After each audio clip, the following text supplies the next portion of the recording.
Je vous propose de découvrir le tourisme fluvial.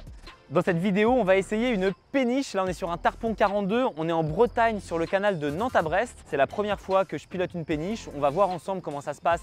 Les écluses, quand on croise des bateaux, l'amarrage. Est-ce que c'est compliqué? Est-ce qu'il faut un permis pour piloter une péniche? Je vous propose une immersion en Bretagne, sur les canaux, en péniche. C'est parti! C'est le premier jour de la location, on a eu un format mini-semaine du lundi au jeudi. On va tout de suite prendre possession de la péniche. Sachez qu'on aura fait une prise en main avant d'avoir le droit de piloter cette péniche sur les canaux. Je vous en reparlerai un peu plus tard dans la vidéo. Et également, vous aurez le droit à un boat tour pour découvrir ce tarpon 42.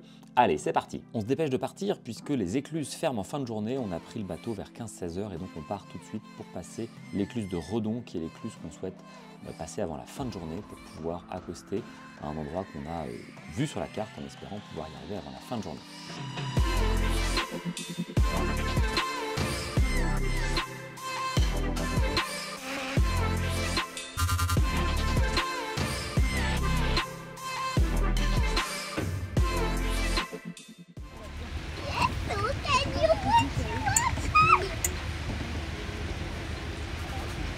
Tellement étroit?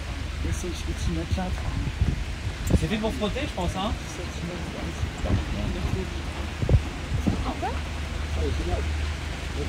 Attends, je pense que de toute façon, il n'y a rien.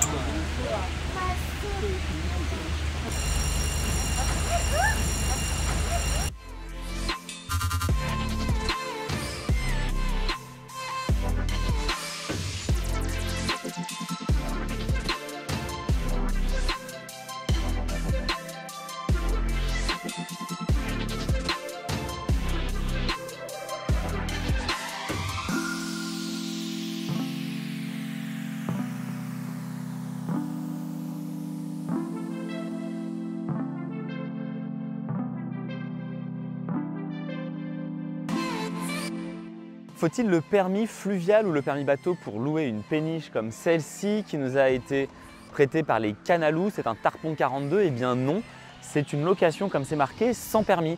Ça veut dire que dans le cadre du contrat, les Canalous vous donnent une autorisation temporaire pour avoir le droit de naviguer sur les canaux. Et d'ailleurs, vous avez également dans le cadre du contrat, j'ai pu donner des autorisations aussi temporaires à d'autres membres du bateau, moi-même, en tant que conducteur occasionnel, pilote occasionnel de la péniche. Donc c'est tout à fait possible, évidemment, de louer une péniche sans permis.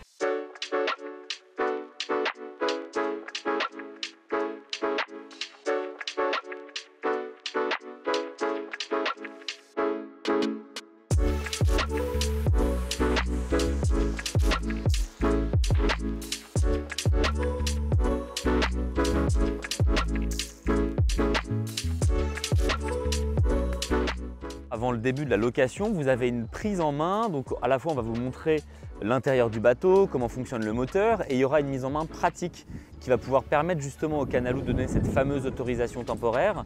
On va faire un tour avec la péniche, on s'entraîne à faire un arrêt d'urgence, à accoster sur un ponton, à faire un départ d'un ponton et à revenir. On ne vous lâche pas dans la nature si vous ne savez pas piloter un bateau ou si vous n'avez jamais piloté une péniche. Évidemment, il y a une prise en main pour vous accompagner, vous rassurer et vous permettre de partir sereinement pour votre location.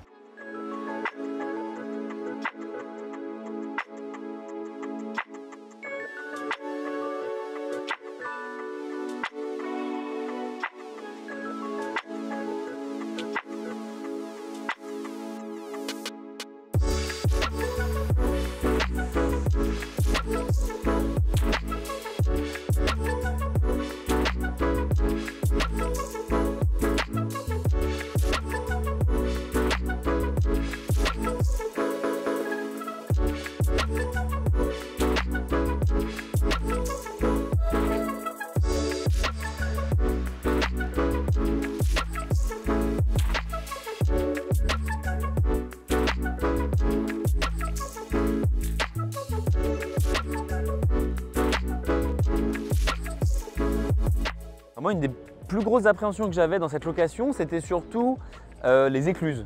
C'est quelque chose que j'avais jamais fait. Piloter un bateau, ok, pourquoi pas. Dans les canaux, c'est étroit, mais d'accord, pourquoi pas. Mais l'écluse, vraiment, ça c'était la grande inconnue.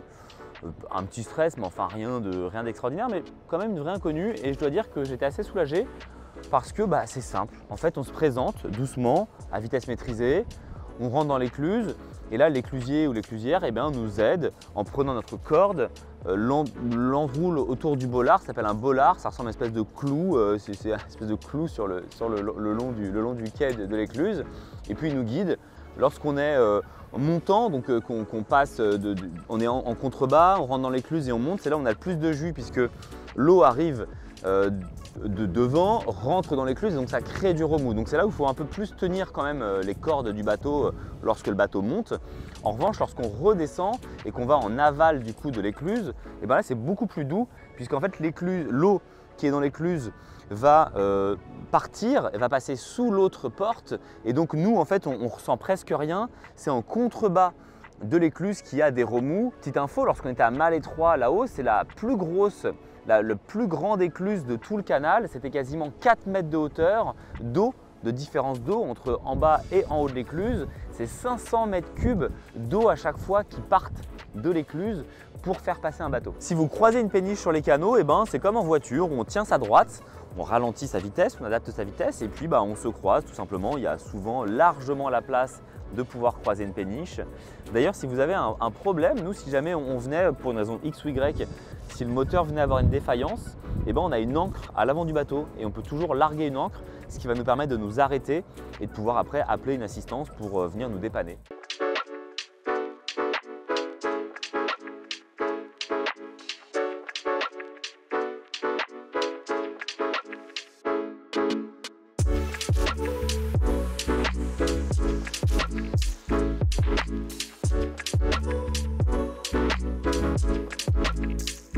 Est-ce que c'est maniable une péniche?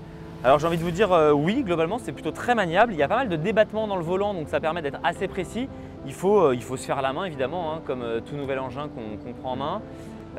Là par exemple on arrive près d'un pont donc il n'est pas très large. Donc assez naturellement on va réduire notre vitesse.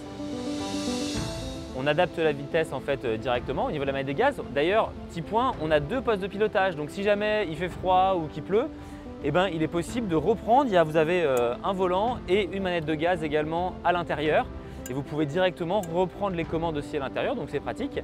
Et là, vous voyez, je m'approche du pont, j'adapte un petit peu. Alors en plus, intéressant sur ce bateau, on a un propulseur d'étrave parce qu'on est sur un Tarpon 42, ça fait quand même près de 13 mètres. C'est quand même un très gros bateau. Donc on a la possibilité de pouvoir affiner un peu l'orientation du nez avec ce propulseur d'étrave. Et là, vous voyez, je suis bien dans l'axe du pont. Je m'en approche. On adapte la vitesse. Et on va venir le passer tranquillement. Alors il y a aussi il y a des défenses, il y a plein de pare-battages ainsi que des bandes de caoutchouc sur les côtés du bateau qui permettent quand même de se rassurer. Donc à partir du moment où on arrive quand même en vitesse réduite, on a la possibilité de forcément limiter la casse largement et on passe sans encombrant.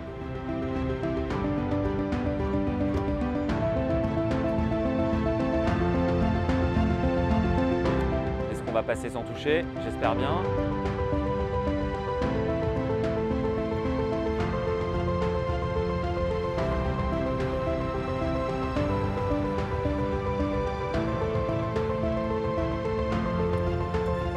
Et voilà, ça y est, on a passé le pont. Hop, je réaccélère.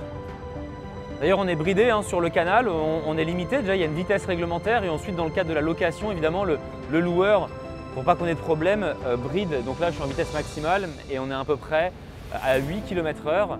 Donc là, j'ai réaccéléré, le bateau va se relancer jusque là au prochain pont puisqu'on est dans une partie canalisée du canal de Nantes-Brest. Parfois, on est dans des bras de rivière, donc ça tourne, c'est très joli. C'est souvent très sauvage comme ça. Parfois, on passe des villages. Et là, on est dans la partie canalisée, donc vraiment très très droite du canal de Nantes-Brest.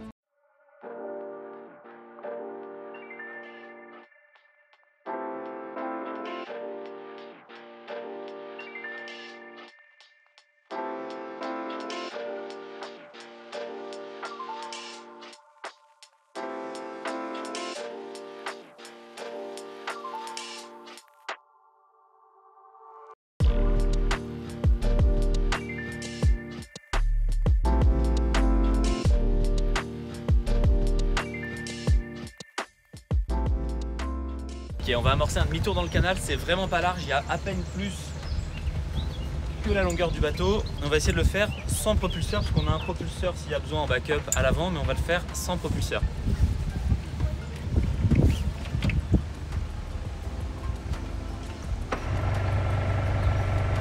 Ce qui est bien, c'est qu'en fait on a un safran qui est directement derrière l'hélice.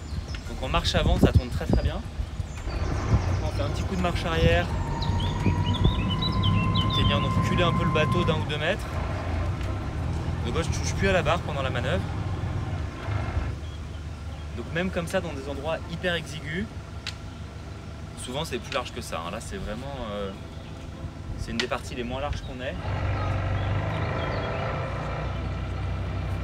J'essaie à chaque fois de marquer un petit temps d'arrêt au niveau du neutre. Hein. C'est comme sur tous les bateaux, il faut essayer de ménager l'inverseur entre la marche avant et la marche arrière sur le bateau. Donc là, on y va doucement. Ça tourne très bien en marche avant.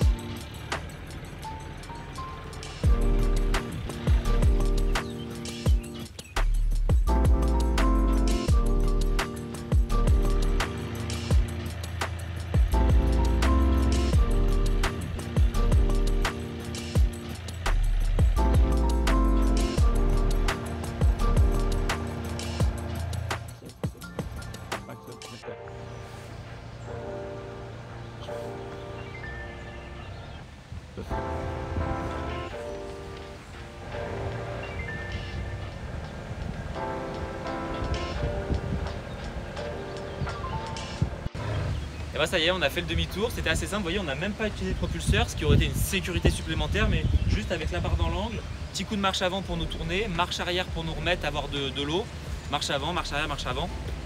Voilà, on a fini par faire le demi-tour, on va récupérer notre deuxième caméraman sur les berges et on repart.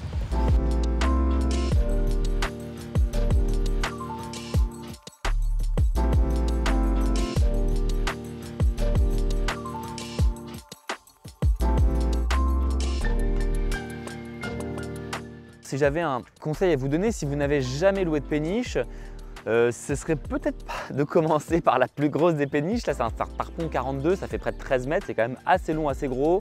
N'hésitez pas à vous faire la main, il y a des péniches de 8 mètres, 8 mètres 50 qui, pour 2-3 personnes qui sont beaucoup plus maniables et qui permettent de se faire la main plus facilement.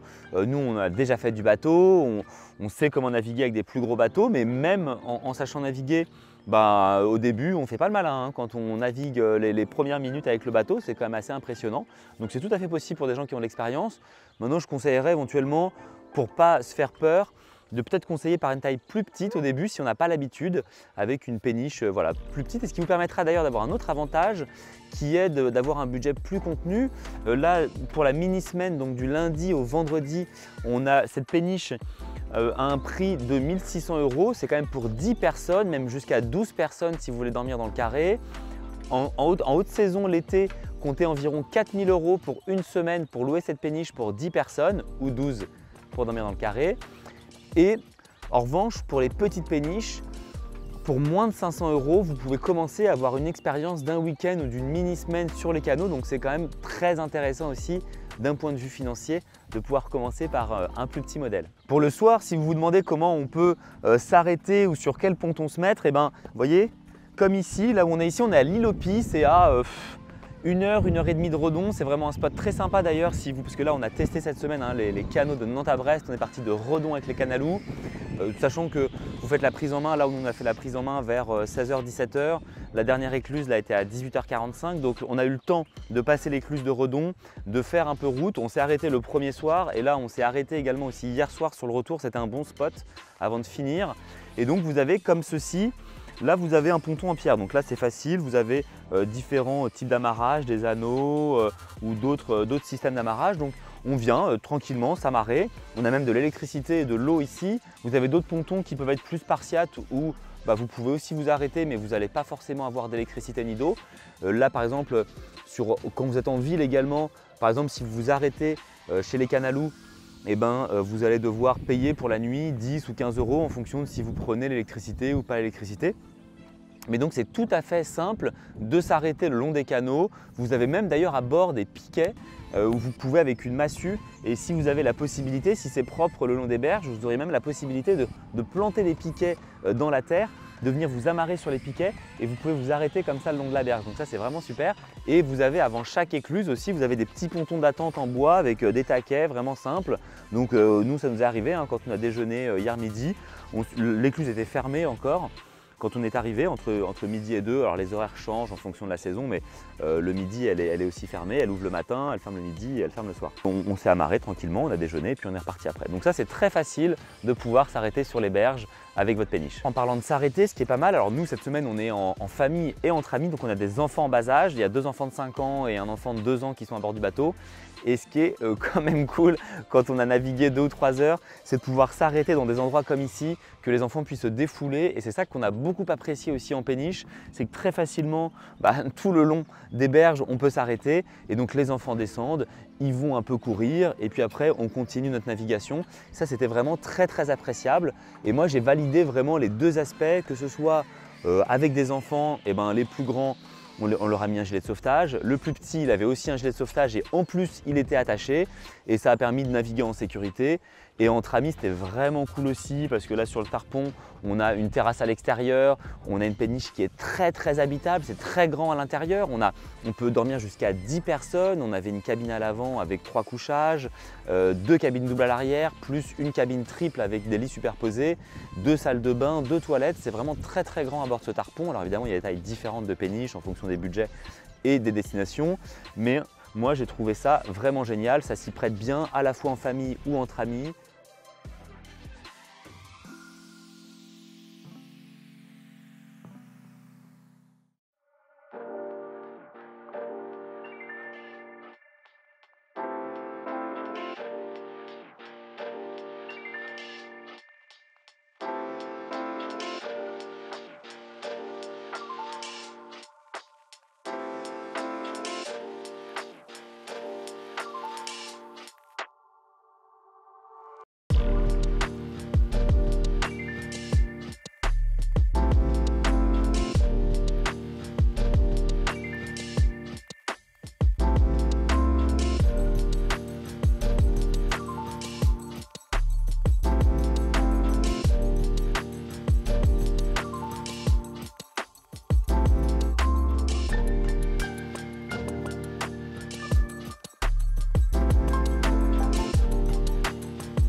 Pour louer une péniche, c'est très facile, il vous suffit d'aller sur lescanalous.com, c'est eux qui nous ont mis à disposition cette péniche, je les en remercie. Allez sur lescanalous.com, vous avez plein de destinations en France et en Europe. Là, on est en Bretagne, mais vous pouvez aussi aller dans le sud, dans l'est, on peut même aller en Russie, on peut aller en Italie, on peut aller au Portugal, on peut aller dans plein d'endroits où il y a des canaux. C'est tout à fait possible. Allez-y, ça se passe sur les Canalous. Vous pouvez louer des péniches à partir de 8 mètres, 8 mètres 50 jusqu'à des péniches de 15 mètres. Il y en a pour tous les budgets, à 2, 3 jusqu'à 10, 12 personnes. Et lorsque vous louez une péniche, d'ailleurs vous avez plein d'infos déjà sur le site des Canalous si vous posez des questions sur les destinations. Et ensuite vous êtes accompagné. Une fois que vous avez validé votre réservation, vous recevez tout un guide qui vous permet par exemple de bien faire son sac. Quand on se demande tiens, est-ce que je dois prendre une valise rigide ou une valise souple? Pour des gens qui n'ont pas forcément l'habitude de faire du bateau, vous allez être guidé sur toutes ces infos. En fonction des gammes de bateaux, vous allez avoir la literie qui peut être prévue ou pas. Et donc voilà, vous avez différentes informations, des options aussi. Lorsque vous allez arriver sur votre base de location, soit vous êtes venu avec vos vélos et vous les mettez à bord, soit vous avez la possibilité directement de louer des vélos ou alors de louer une plancha par exemple